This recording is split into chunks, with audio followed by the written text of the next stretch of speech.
Hello everyone, I am Dr. Nidhi Rastogi, Assistant Professor, Jamnalal college Hajipur. इससे पहले हमने part 3 के स्टूडेंट्स के लिए डिस्कस किया था रेस्पिरेशन में oxygen transport. So today we are going to discuss the transport of carbon dioxide.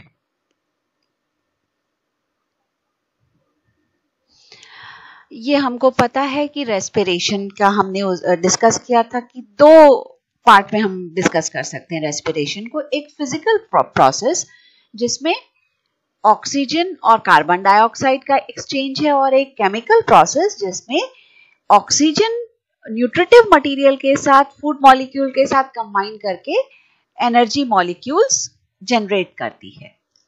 So basically तो there is a exchange between the atmosphere and the blood supply। तो oxygen atmosphere से tissues तक गई, और tissues में जो carbon dioxide generate हुआ है वो बाहर निकलता है। सो कितना कार्बन डाइऑक्साइड जनरेट होता है टिश्यूज में, ये डिपेंड करता है हमारे रेट ऑफ मेटाबॉलिज्म पे, और प्लस हमारा जो डाइट है, हमने कितना कार्बोहाइड्रेट खाया है, उसमें कितना फैट था या कितना हमने प्रोटीन मेटाबोलाइज किया है।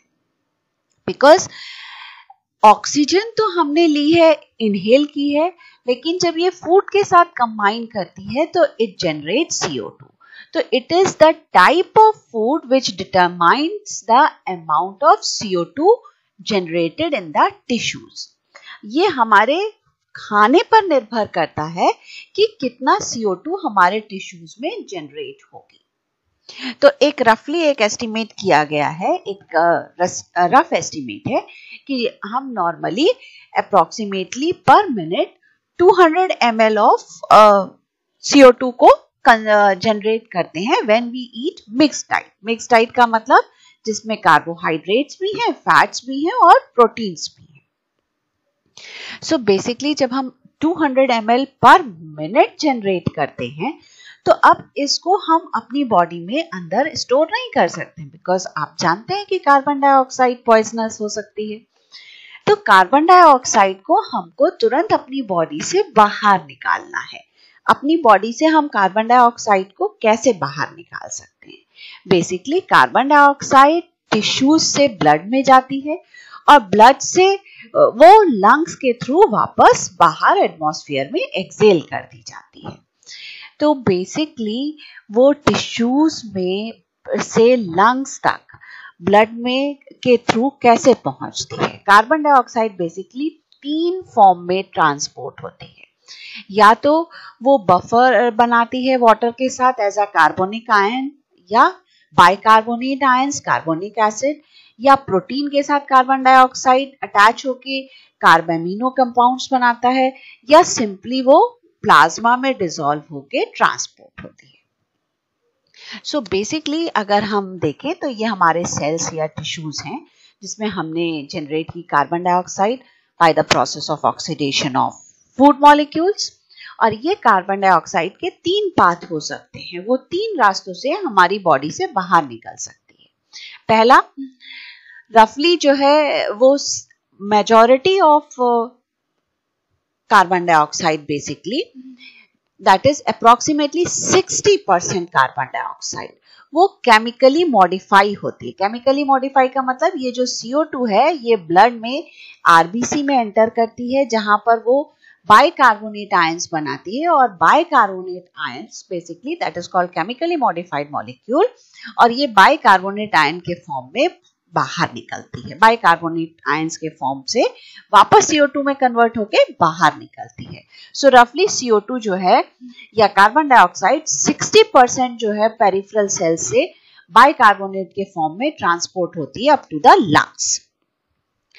30% कार्बन डाइऑक्साइड टिश्यूज से लंग्स तक का जो हीमोग्लोबिन है, जो उसका प्रोटीन मॉलिक्यूल है हीमोग्लोबिन RBC का, उसके साथ अटैच होके कार्बामीनो कंपाउंड बना के उसके साथ ट्रांसपोर्ट होता है।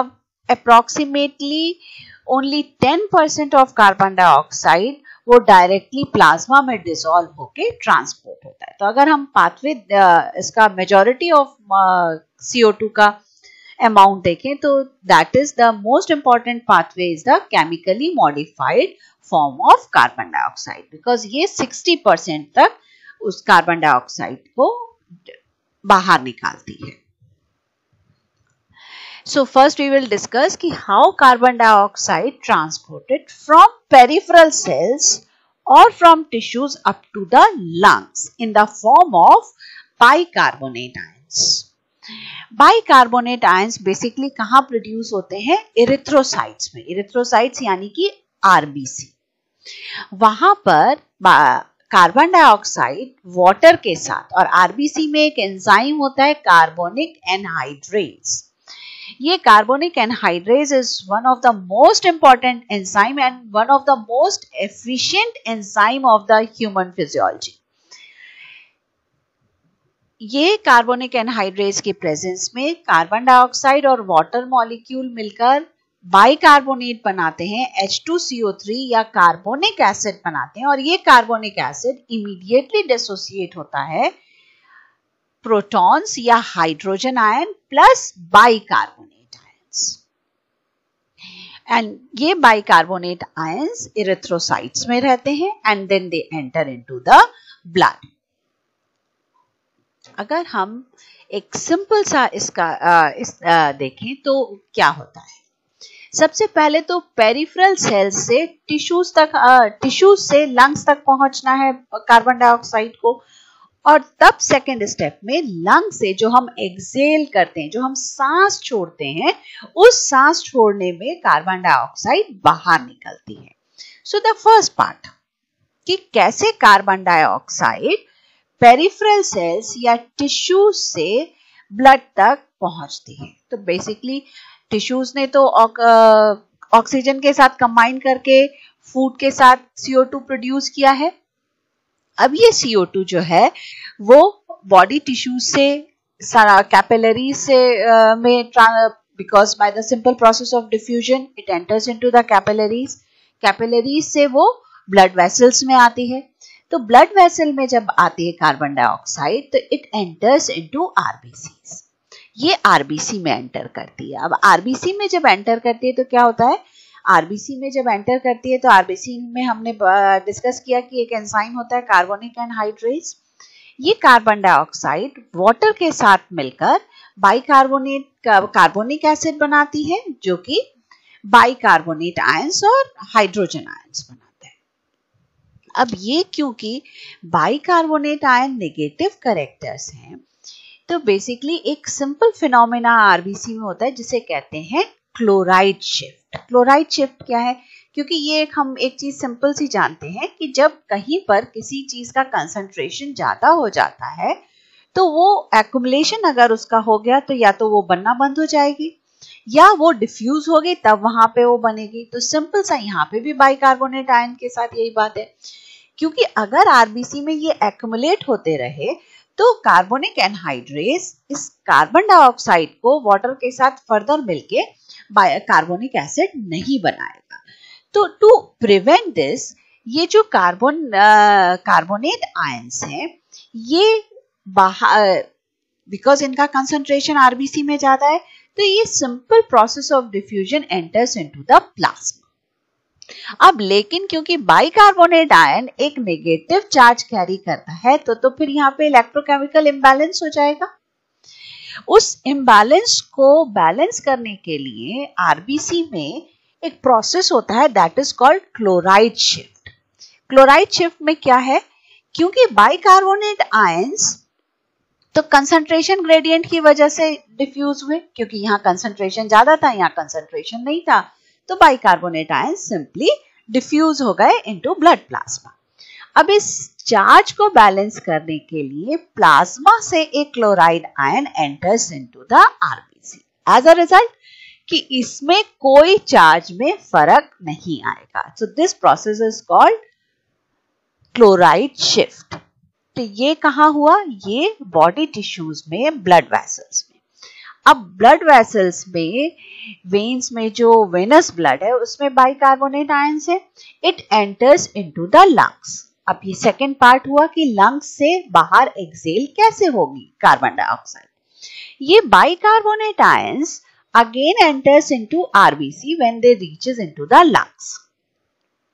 और lungs में क्या होता है, इसका रिवर्स एक्शन, ये बाइकार्बोनेट आयन प्रोटॉन के साथ मिलके फिर से कार्बोनिक एसिड बनाते हैं। कार्बोनिक एसिड डिसोसिएट करके CO2 और वाटर मॉलिक्यूल बनाता है।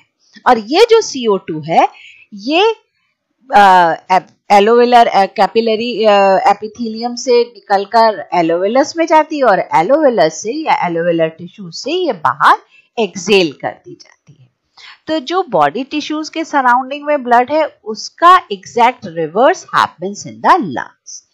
CO2 टिश्यू से बाहर निकला, बाइकार्बोनेट आयंस में आया, लंग्स में वो बाइकार्बोनेट आयंस वापस ब्रेक डाउन हुए CO2 और वाटर मॉलिक्यूल में, और ये जो CO2 है it easily goes out when we exhale. जब हम सांस छोड़ते हैं तो उस सांस छोड़ने में पूरी कार्बन डाइऑक्साइड बाहर निकल जाती है। सो approximately 60% of total amount of CO2 generated in the body, it passes by this process and it exhale outside in the form of CO2 gas. दूसरा कैसा ट्रांसपोर्ट हो सकता है, in the form of carbamino compounds.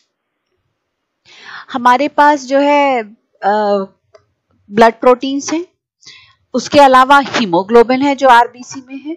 तो basically जो amino acids का amino group है, जो प्रोटीन अमीनो एसिड्स से मिलकर बनते हैं, उनका जो अमीनो ग्रुप है उस अमीनो ग्रुप के साथ कार्बन डाइऑक्साइड इजीली बाइंड करके कार्बामिनो कंपाउंड्स बनाते हैं, या हम उसे कहते हैं carbamino haemoglobin. And this is a reversible reaction. ये जो है यहाँ पर इसने कार्बामिनो कंपाउंड बनाया, ये लंग्स में जाकर वापस हीमोग्लोबिन बन जाएगा और ये CO2 रिलीज हो जाएगी। सो अप्रोक्सीमेटली 30% जो है वो CO2 ट्रांसपोर्ट होती है in the form of carbamino compounds. Then there is two things. One is a Haldane effect and another is Bohr effect. Haldane effect क्या कहता है कि जब टिश्यूज में जहां कंसंट्रेशन ऑक्सीजन का कम है, ऑक्सीजन कंसंट्रेशन का कम क्यों है, क्योंकि हीमोग्लोबिन ने अपना ऑक्सीजन अनलोड कर दिया है। तो वहां पर जहां पर ऑक्सीजन का कंसंट्रेशन और इमीडिएटली ऑक्सीजन कंज्यूम हो गई टिश्यूज में, तो जहां ऑक्सीजन का कंसंट्रेशन कम है और CO2 का कंसंट्रेशन ज्यादा है, इसका मतलब हीमोग्लोबिन फ्री है, वहां पर CO2 का अटैचमेंट हीमोग्लोबिन के साथ बढ़ जाता है and as a result it forms easily carbamino compounds. दूसरा बेसिकली कार्बामिनो कंपाउंड्स दो काम करते हैं। एक तो CO2 को बाइंड करा देते हैं प्रोटीन मॉलिक्यूल के साथ, अमीनो ग्रुप के साथ, एज अ रिजल्ट CO2 जो है वो कुछ फर्दर रिएक्ट नहीं करती और पीएच में कोई चेंजेस नहीं लाती। दूसरा, it also helps in stabilising the haemoglobin.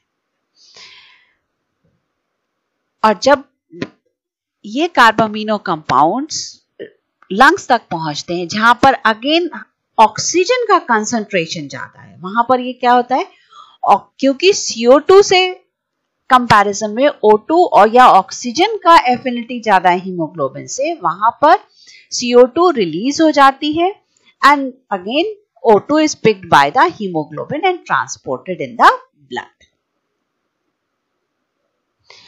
A very small amount of carbon dioxide, it is transported in the form of solution. एक सिंपल जो है soluble form में roughly 7 to 10%, it diffuses into the blood and it dissolves in the plasma in the form of carbonic acid and it reaches into the pulmonary capillaries, जहां पर क्योंकि concentration कम gradient है तो वहां simply ये diffuse हो जाती है through pulmonary ventilation. तो अगर हम ओवरऑल समरी देखें कार्बन डाइऑक्साइड के ट्रांसपोर्ट का, तो तीन प्रोसेस हैं। या तो डिसॉल्व कार्बन डाइऑक्साइड टिश्यूज में क्या होगा, टिश्यू से CO2 पिक होगा और ऑक्सीजन रिलीज होगा। जब ऑक्सीजन रिलीज होगा तो हीमोग्लोबिन फ्री हो जाएगा।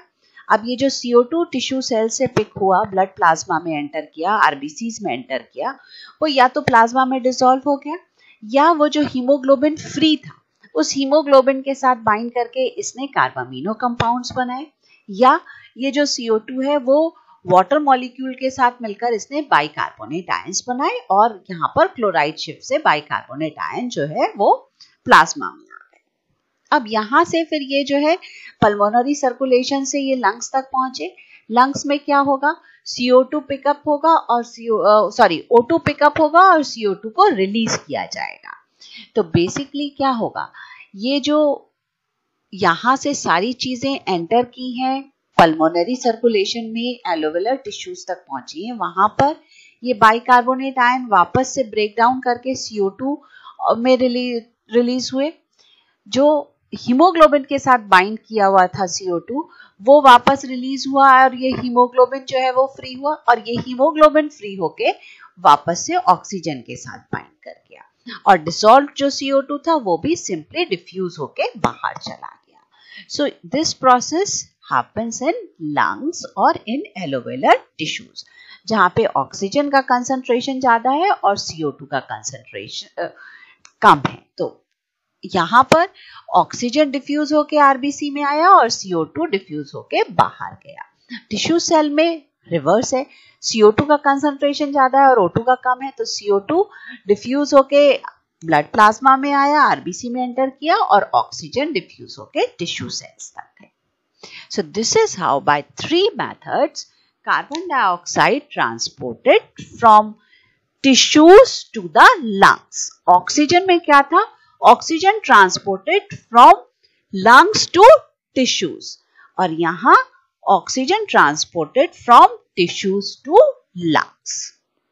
So this is how carbon dioxide transported through blood from peripheral tissues from all over the body up to the lungs, जहां पर एक्सहेलेशन से जब हम सांस छोड़ते हैं तब सारा कार्बन डाइऑक्साइड बाहर निकल जाता है। Thank you.